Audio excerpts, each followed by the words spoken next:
Hello friends, நாம் இன்றைக்கி வத்த குழம்பு செய்ய போகிறோம். இந்த வத்த குழம்புக்கு இந்த வத்தல், கொத்தரை வத்தல், மாவத்தல், கத்திரி வத்தல், அப்புறம் ஒரு சுண்டக்காய், கொஞ்சம் மிதுக்கு வத்தல், இதெல்லாம் போட்டு நமக்கு இந்த வெங்காயம், தக்காளி இதுவும் சேர்த்து நம்ம வத்த குழம்பு வைக்க போகிறோம். இப்போ நல்லெண்ணெய் வச்சுருக்கேன். இதில் கொஞ்சமாக சோம்பு, கொஞ்சம் வெந்தயம் போட்டு தாளிக்க போகிறோம்.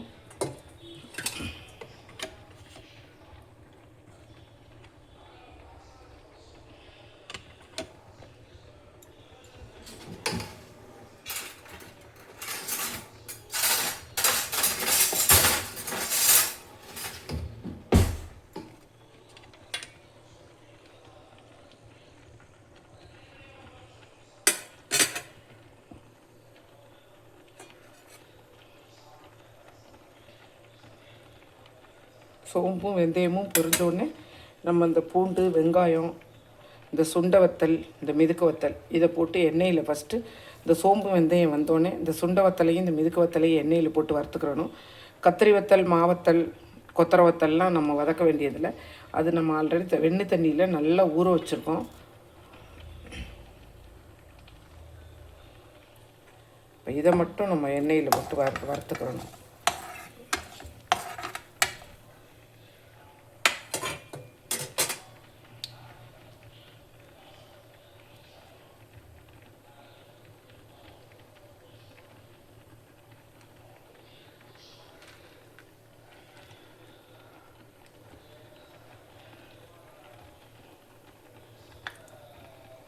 சோம்பும் வெந்தயமும் நல்லா பொரிய ஆரம்பிச்சிச்சு.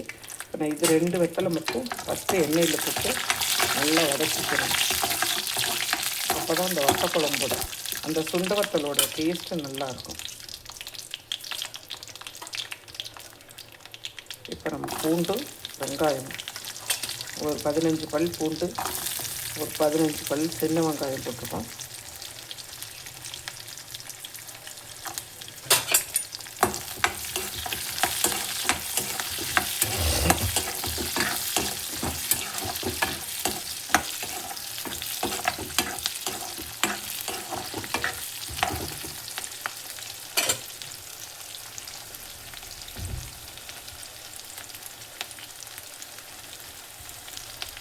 இது நல்லா கொஞ்சம் நேரம் வதங்கணும். இது வதங்கினா தான் நம்ம தக்காளி போட போகிறோம்.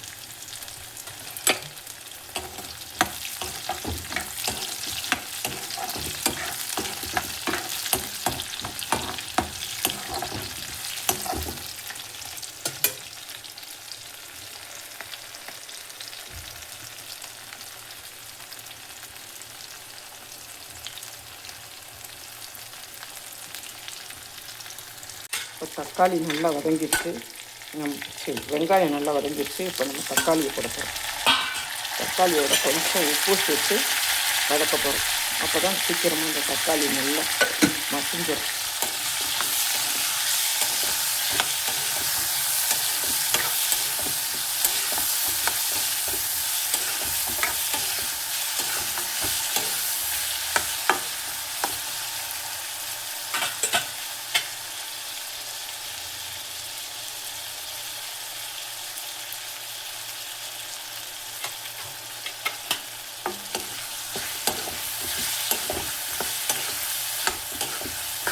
தக்காளி கொஞ்சம் நேரம் நல்லா வதங்கட்டும்.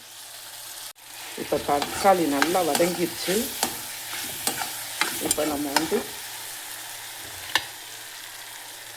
இந்த மாவத்தல், கத்திரி வத்தல், கொத்தரை வத்தல் எல்லாத்தையும் நம்ம போட்டு நல்லா ஒரு வதக்கிக்கிற போகிறோம்.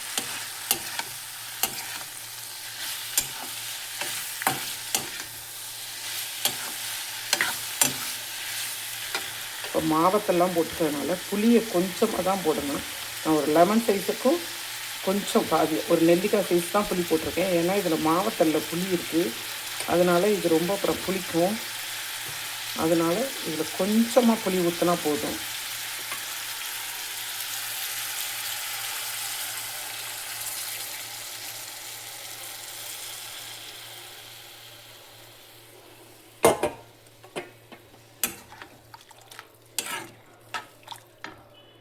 இப்போ புளி ஊற்றிட்டோம், அது தேவையான அளவு தண்ணி ஊற்றிட்டோம். இப்போ குழம்பு மிளகாத்தூள், இது வீட்டிலையே அரைச்ச குழம்பு மிளகாத்தூள். இதில் ஒரு 2.5 ஸ்பூன் நான் போடுறேன். அது போட்டால் போதும்.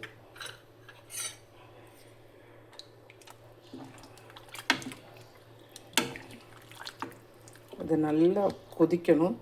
நல்லா கொதித்து நல்லா கெட்டியாக வரணும். அப்போ தான் அந்த வத்த குழம்போட எல்லாமே வத்தலில் எல்லாமே இது பண்ணி நல்லா இருக்கும். வத்தை சாப்பிட்றதுக்கு நல்லா இருக்கும். அதில் மாவத்தல், கொத்தரை வத்தல், எல்லா வத்தலும் போட்டிருக்கோம். சுண்டை வத்தல், மிதுக்க வத்தல், அவரை வத்தல், எல்லா வத்தலும் போட்டிருக்கோம். அதனால் ரொம்ப அருமையாக இருக்கும். இது பண்ணோடனே கொதித்தோடனே திரும்ப காமிக்கிறேன் ஃப்ரெண்ட்ஸ். வத்த குழம்பு நல்லா இதாகிடுச்சு. இன்னும் ஒரு 5 நிமிஷம் ஆயிடுச்சுன்னா இன்னும் கொஞ்சம் வத்தனோடனே நம்மளோட வத்த குழம்பு ரெடி ஆயிடும்.